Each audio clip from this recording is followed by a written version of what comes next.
Roxanne, you don't have to put on the red light. Those days are over. You don't have to sell your body to the night. Roxanne, you don't have to wear that dress tonight. Walk the streets for money. You don't care if it's wrong or if it is right. Roxanne, you don't have to put on the red light. Roxanne, you don't have to put on the red light. Roxanne, Put on the red light. Roxanne, Put on the red light. Roxanne, Put on the red light. Roxanne, Put on the red light. Roxanne. Put on the red light.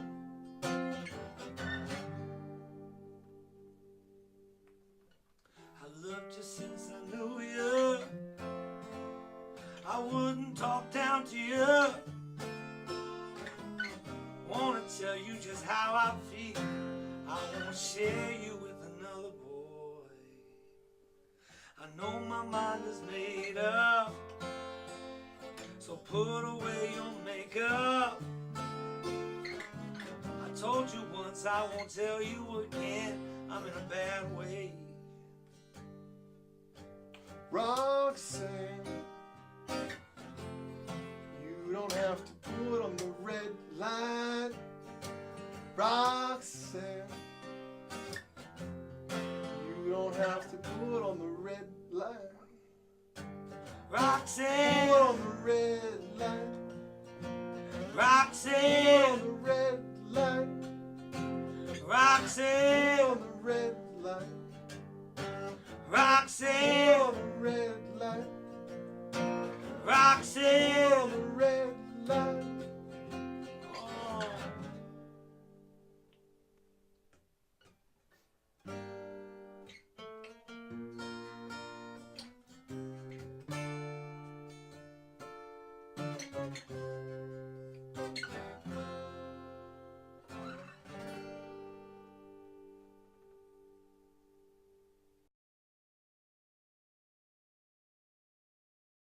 All right, John. Hey.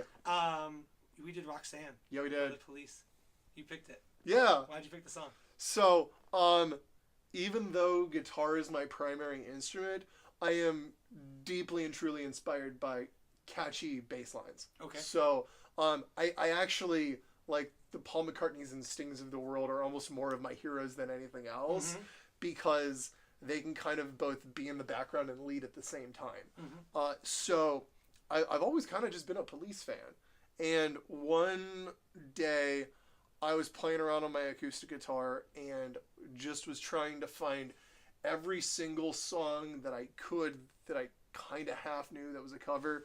And I wanted to see what I could do to make like a Lounge Lizard act, Mm-hmm. and just have a bunch of things that shouldn't be jazz that sounded really good. And the one that stuck from that failed experiment was Roxanne. I think that this song really lends itself to kind of like we talked about with the other song, and how we took a rock song to an acoustic one, and just like, you know, you don't wear a suit every day to work. Sometimes you wear a t-shirt and other times you wear shorts.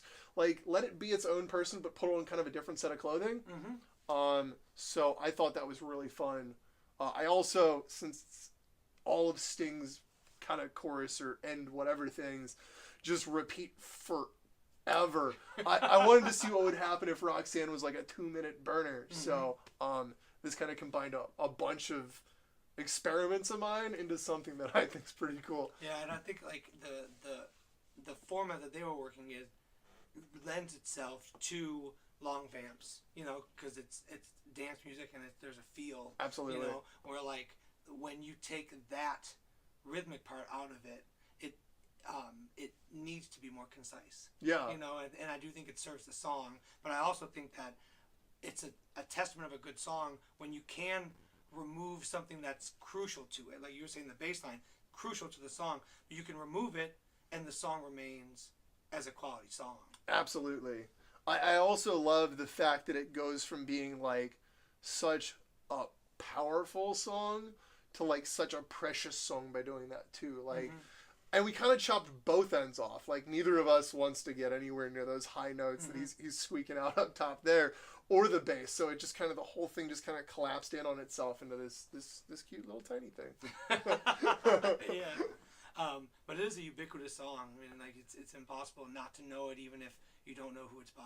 That's one of my favorite parts about this, is like, we get maybe 15, 20 seconds in before the song actually starts, because of the whole intro part, and everybody's kind of nodding along, and then there's this moment of realization as to what you're actually listening to, and it's fun to get the, wait, what is that moment. Yeah. I think it's interesting that the part of it that hooked you was the bass line, and then you took that out. Yeah. It's one of those, like, if something really, really is precious to you, like, let it go and see what it does. Yeah. For sure.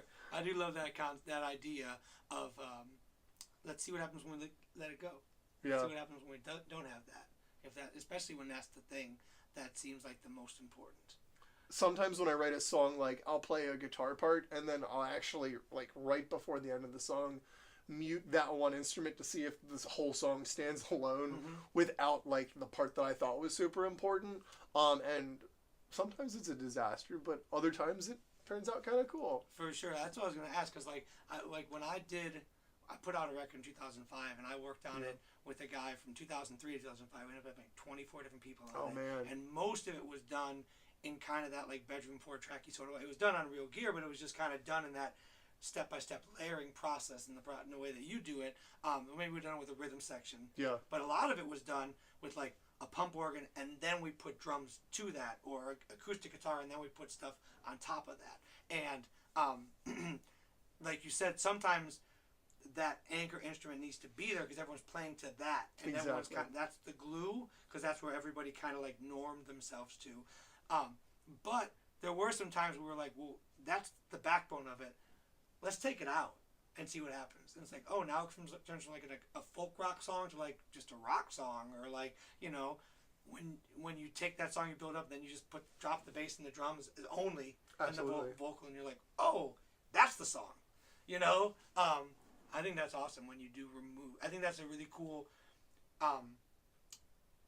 technique that people can use in the studio. Yeah, I definitely recommend it. It'll lead you a lot of places that just kind of sitting down and doing what you always do doesn't. So for sure. I definitely encourage everybody to try that out.